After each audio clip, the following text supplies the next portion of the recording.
What's up, everybody? Welcome back to the channel. Today, I have a bit of a public service announcement, if you will.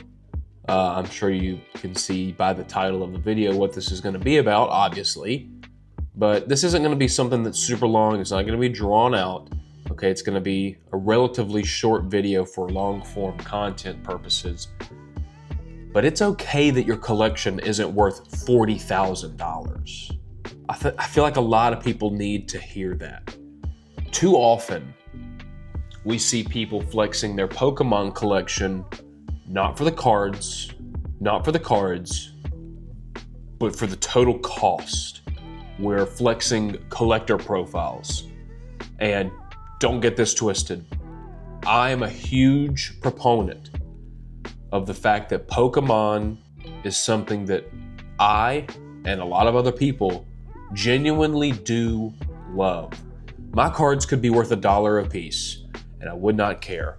Let's just take this into consideration. My favorite card and my most prized possession in my collection is this right here. This is a PSA 9 Snorlax from the Platinum era, and I've never seen this card in my life. My wife got this for me for my 30th birthday. It's worth like $50. I will never sell this. It's mine forever. My wife went out of her way to find something that I would like. My daughter loves Snorlax, loves eating apples, and this has a Snorlax eating apples with this really cool crosshatch hollow pattern. And it's like $50. I love this card. I also love the cards you see back here. I don't have my case turned on. One second. Ka-ching. Those cards are expensive up there. I'm not gonna lie. There's a PSA 10 Mega Gengar and a PSA 10 Mega Charizard from Ascended Heroes and Phantasmal Flames. Sequential PSA 10 set. That's one of my prized pieces in my collection. There's also a Bubble Mew, English Bubble Mew. And there's also a Crown Zenith Mewtwo. All in PSA 10s. I like expensive cards because some of the cards that I like just so happen to be expensive, graded in a perfect 10.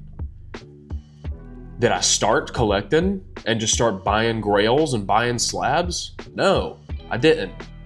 I was a kid back in 2001, 2002, collecting cards, wasn't opening packs, was opening Yu-Gi-Oh card packs as a matter of fact for the most part, but trading cards on the playground, at sleepovers, at birthday parties, and just kind of found the hobby naturally.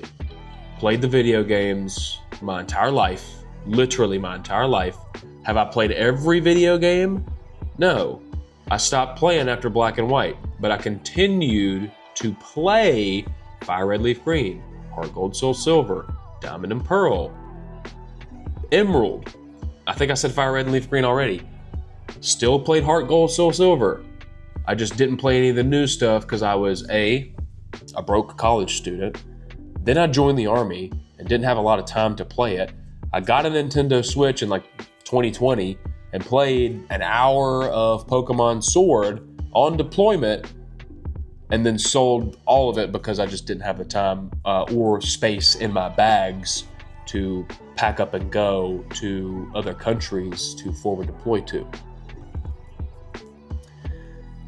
But still played Heart Gold, Soul Silver. I still had a Game Boy, still had my DS. I had emulators on my phone. All of that to say, I started where everyone should start. At the very bottom.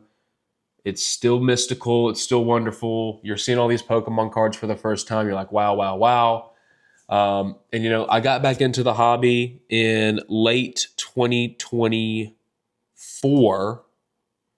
Late 2023, late 2024. I'm getting older. I can't remember most things. Somewhere in that time frame. And just started chasing that 151 Charizard again.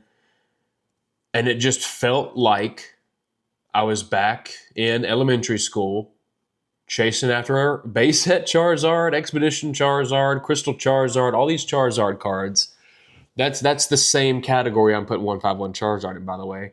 Grail status. I don't care how many PSA 10s there are. I don't care how many people hate on that card. That card's incredible. It's iconic. It's legendary. It got a lot of people, including myself, back into the hobby.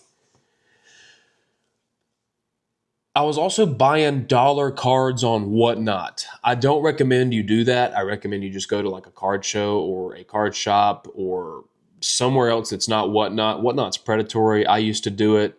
I quit very shortly after I started. It's just a predatory website. I don't recommend it. Don't buy cards off of Whatnot because you're going to overpay. But I was buying these dollar cards. I thought they looked cool. I didn't care what they, how much they were. I thought they looked cool. And that's all that matters. That is all that matters. If you find a card that you think is worth paying for because you like it that much, that is what matters. And your portfolio on collector could be $100 and you have 200 cards, and that's awesome.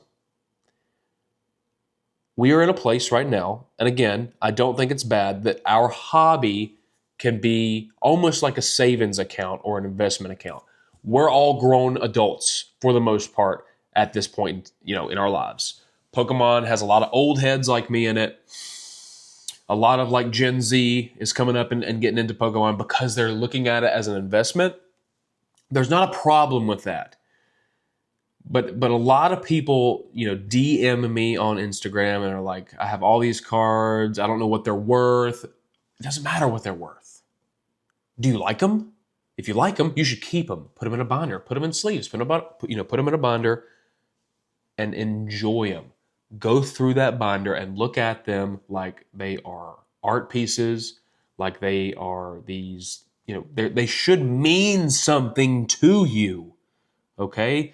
Cards need to mean something to you. I'm giving away this card right here, but this is one of my favorite cards of all time. Not because it's super expensive. In a 10, yeah, it is, but this is a PSA 9 Crystal Guardians Reverse Holo stamped Ivysaur. I am giving this away when I hit 2,000 subscribers.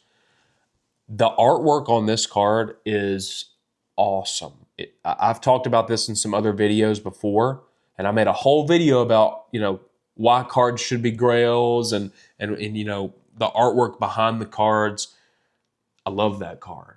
This card, I don't know how much this card's worth. I don't have it in my collector portfolio for the reason of A, I'm giving it away, and B, I just like it.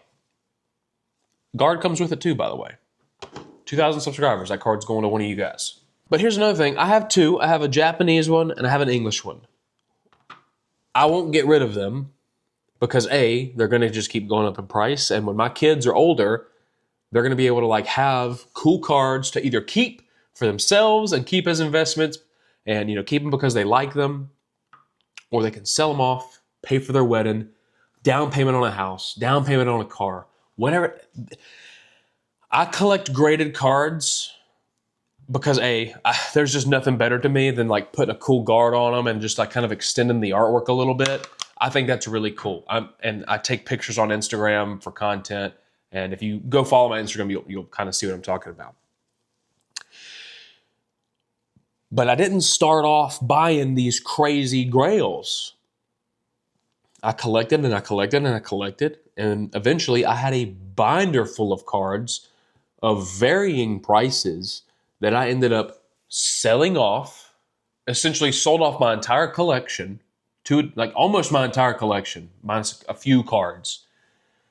Put that into cooler singles that were more expensive or that I thought were just cooler in general that I couldn't afford or didn't want to just come out of pocket for. Rather, I had these cards sitting in a binder. They were going, fluctuating in price. I sold them at what I thought was maybe a peak. You never sell it at their peak. And I put it into something that I wanted more. Whether that was a slab, gradable singles, vintage singles, a modern grail chase card that I just was never going to pull. And there's this really cool cycle where you are essentially doing a trade-up challenge. I can't stand those, by the way. But you are taking all of these cards, trading them, selling them, buying something way cooler, bringing it home, enjoying it, loving it. It goes up in value a little bit. You're like, oh, you know what?